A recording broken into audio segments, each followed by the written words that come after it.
Habari, Jackson Mwankenja. Hapa ni elimu kwa wote. Jifunze kirahisi.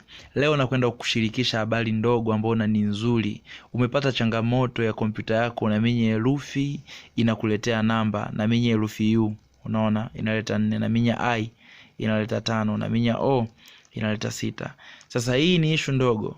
Unaweza kadisable hizo functionality kwenye BIOS au kwa kutumia shortcut ambayo naenda kwenda kuelekeza sasa hivi. Ni issue ndogo sana. Na kama utaangalia vizuri keyboard yako, upande wa chini kushoto kuna button imeandikwa FN. Kile cha FN ni function key. Ni key za juu ya ile key ya kawaida. Kwa hiyo nikiminya FN, nikiminya na ile U, itafanya kazi kama kawaida. Nikiminya I itafanya kazi kama kawaida. O itafanya kazi kama kawaida. Je, tuendelee kutumia kompyuta katika uminyaji wa namna hiyo? Hapana, rasha, sio sahihi.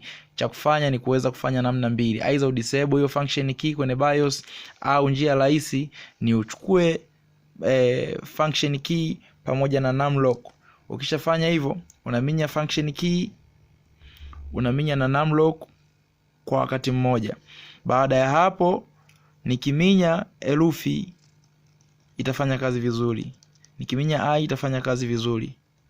Nikiminya O itafanya kazi vizuri.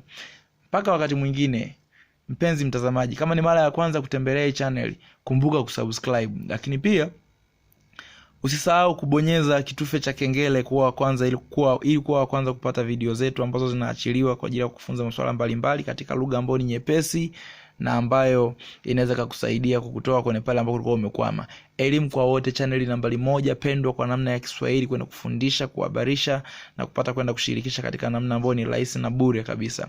Mpaka wakati mwingine, wako mtangazaji na msemaji wako Jackson Mwankenja. Bye bye. Asante.